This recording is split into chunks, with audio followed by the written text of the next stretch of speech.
बोलो करवा चौथ माते की जय। नमस्कार दोस्तों, स्वागत है आप सभी का मेरे YouTube चैनल आर के भक्ति ज्ञान में। भक्तों, आज की वीडियो में हम आपको करवा चौथ की व्रत कथा सुनाएंगे जो कि पति की लंबी उम्र के लिए स्त्रियां यह व्रत रखती हैं। तो आइए भक्तों, हम अपनी कथा को प्रारंभ करते हैं। उससे पहले जो भक्त हमारे चैनल पर नए आए हैं, जिन्होंने अभी तक हमारे चैनल को सब्सक्राइब नहीं किया है, वो हमारे चैनल को सब्सक्राइब करें, वीडियो को लाइक करें और कमेंट में चौथ माता की जय अवश्य लिखें।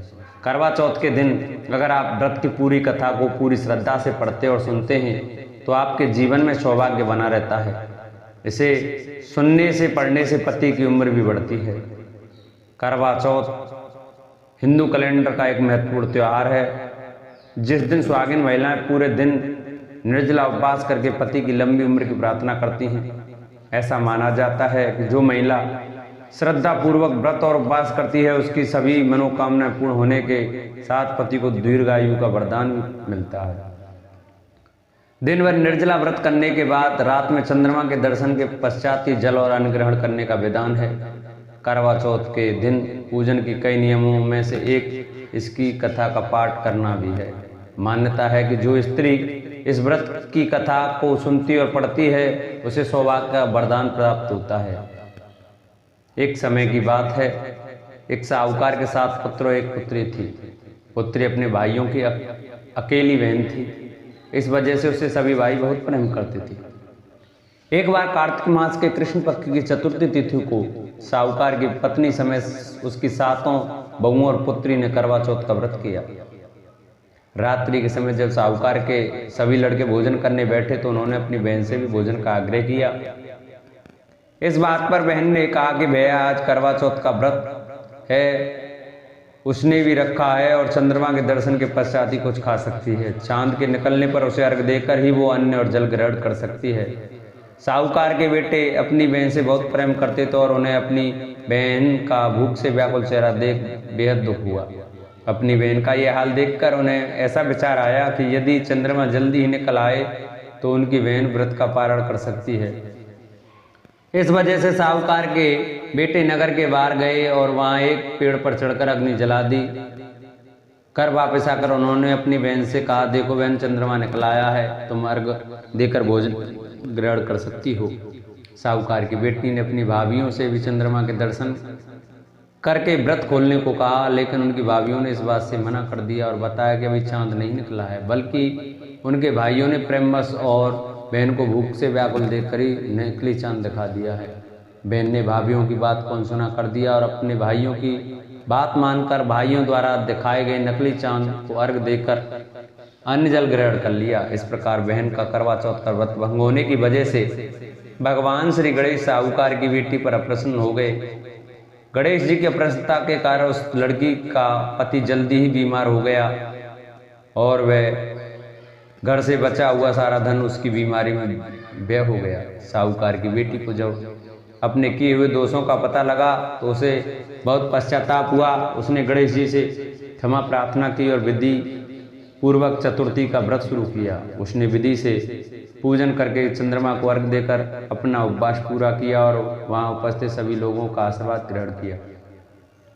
साहूकार की निश्चल भक्ति और श्रद्धा को देखकर भगवान गणेश जी उस पर प्रसन्न हो गए और उसके पति को जीवन दान दिया। साथ ही उसे सभी प्रकार के रोगों से मुक्त करके धन संपत्ति और वैभव से युक्त कर दिया।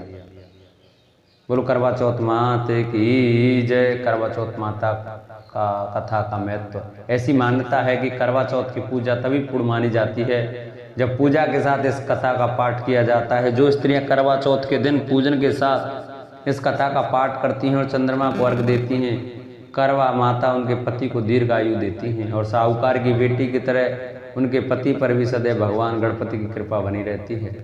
करवा चौथ के दिन इस व्रत का एक कैलेंडर सामने रखकर करवा माता का ध्यान करते हुए यदि स्त्रियां इस कथा का पाठ करती हैं और दूसरों को भी कथा सुनाती हैं तो उनका सौभाग्य अखंड बना रहता है। एक सेठ सेठानी थे, उनके एक बेटा और बहू थे। बहू सबको भोजन करा के फिर स्वयं भोजन करती थी। एक पड़ोसन ऐसी भी थी जो रोज पूछती थी कि बहू आज क्या खाना बनाया।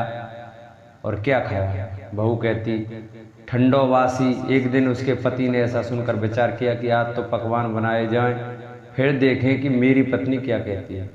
उसने तरह तरह के पकवान बनवाए और घर के सभी लोगों ने एक साथ बैठकर भोजन किया। आज भी पड़ोसन ने पूछा तो बहू ने ठंडा बासी कहा। सेठ के लड़के ने सोचा, होना हो कोई बात अवश्य है जिससे कि मेरी पत्नी ऐसा कहती है।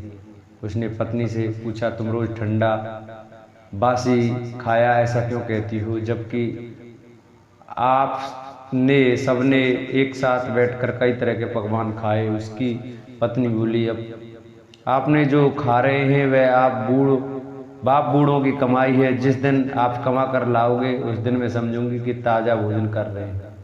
अब एक दिन लड़के ने माँ से कहा, मैं एक बड़े शहर में कमाई करने जा रहा हूँ। माँ बोली, बेटा अपने पास इतना धन है कि खाया नहीं खवेगा। माँ के मना करने पर भी बेटे ने स्वयं कमाने का दृढ़ निश्चय किया और जाते समय पत्नी ने कहा, मैं जब तक कमाकर बहुत सा धन लेकर ना आऊँ तुम चूल्हे की आग मत बुझने देना। एक दिन चूल्हे की आग बुझ गई तो वह मन ही मन घबराने लगी, कहीं मेरे पति पर संकट तो नहीं आन पड़ा।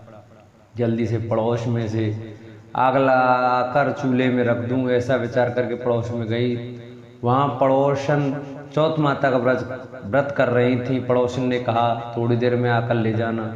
बहू ने पड़ोसन से पूछा, आप यह व्रत क्यों कर रही हो, इससे क्या मिलता है? पड़ोसन ने कहा, चौथ माता के इस व्रत को करने से अन्य लक्ष्मी मिलती ही है और अपनी सभी मनोकामनाएं पूरी होती हैं। अब बहू भी चौथ माता का व्रत करने लगी। दीवार पर चौथ माता बनाई। उस दिन घी गुड़ का चूरमा बनाकर रात्रि को चंद्रमा को अर्घ देकर भोजन करती। ऐसा करते करते बहुत दिन हो गए। चौथ माता ने उस बहू के पति को सपना दिया कि साहूकार का बेटा तू जाग कि सोवे, तेरी पत्नी बहुत याद कर रही है।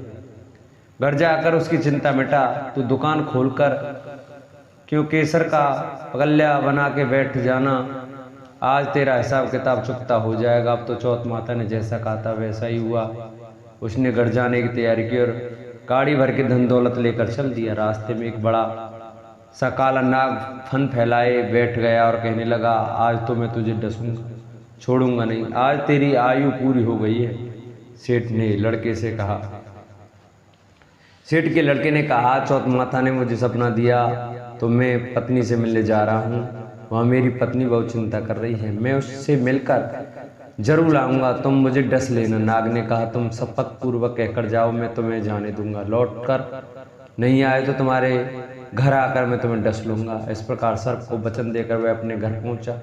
वहाँ सभी से हंसी खुशी से मिला और भोजन करने के बाद उदास होकर बैठ गया। उसकी पत्नी ने उदास होने का कारण पूछा तो पति ने काले नाग वाली बात बताते हुए कहा, यदि मैं उसके पास नहीं जाऊंगा तो वह घर आकर ही मुझे डस लेगा। पत्नी बहुत चतुर थी, उसने कहा कि आप घबराओ नहीं, लेट जाओ, मैं एक उपाय करती हूँ। पत्नी ने कमरे की 7 सीढ़ी धोई। पहली सीढ़ी पर रेत, दूसरी पर इत्र, तीसरी पर गुलाल फूल, चौथी पर कंकु केसर, 5वीं पर लड्डू पेड़ा, 6ठी पर गाद गदीचा और 7वीं सीढ़ी पर दूध का कटोरा भरकर रख दिया। इस प्रकार वह 7 ही सीढ़ी सजाकर बैठ गई। आधी रात होते ही नाग आकर पहली सीढ़ी चढ़ने लगा। पहली सीढ़ी पर रेत में लौट गया और कहने लगा कि सेठ की बहू ने आराम तो बहुत दिया है और बच्चों से बंद कर आया हूँ, सो डसूंगा अवश्य। इसी प्रकार 7 सीढ़ियों पर नाग आराम करता हुआ और कहता हुआ कि डसूंगा जरूर कमरे में जाने ही वाला था कि चौथ माता ने विचार किया कि मैं इसे नहीं बचाऊंगी तो संसार में धर्म कर्म और व्रत पूजन को कौन मानेगा। अब तो गणेश जी, चंद्रमा जी और चौथ माता ने उसे बचाने का विचार किया। चंद्रमा जी ने उजाला किया, चौथ माता ढाल बन गई। गणेश जी ने तलवार लेकर नाग को मार दिया और ढाल से ढक दिया। अब बहू भी थकी हारी सो गई। दिनों रात तो लोग बेटे से मिलने आए परंतु बेटा बहू तो उठे ही नहीं थे। बहुत देर हो गई तो माँ उन्हें उठाने गई। माँ ने 7 सीढ़ियों पर जो कुछ देखा बहुत घबराई और बेटा बहू को आवाज लगाई। बेटा बहू उठे तो देखा कि एक ढाल तलवार वहाँ पड़ी है। अब ढाल उठाई तो वहीं काला नाग मरा पड़ा हुआ था। बेटा बहू ने सोचा कि आज तो धर्म कर्म ही आड़े आए जो भगवान गणेश जी और चौथ माता ने हमारी रक्षा की है। हे चौथ माता, आपने जैसी सेठ के बेटे बहू की रक्षा की वैसी सबकी रक्षा करना। बोल चौथ माता की जय। बोलो गणेश भगवान की जय। जिन भक्तों को, माताओं बहनों को हमारी चौथ माता की यह कथा वीडियो अच्छी लगी हो, वो हमारी वीडियो को ज़्यादा से ज़्यादा शेयर करें, जिससे और भी भक्त हमारी यह कथा सुन सकें। जो हमारे चैनल पर नए आए हैं, जिन्होंने अभी तक हमारे चैनल को सब्सक्राइब नहीं किया है, वो हमारे चैनल को सब्सक्राइब करें। सब्सक्राइब करने के बाद बेल आइकन घंटा जरूर दबाएं, जिससे कि हम जो भी वीडियो डालें उसका नोटिफिकेशन आप तक अवश्य पहुंचे। बोलो चौथ माता की जय।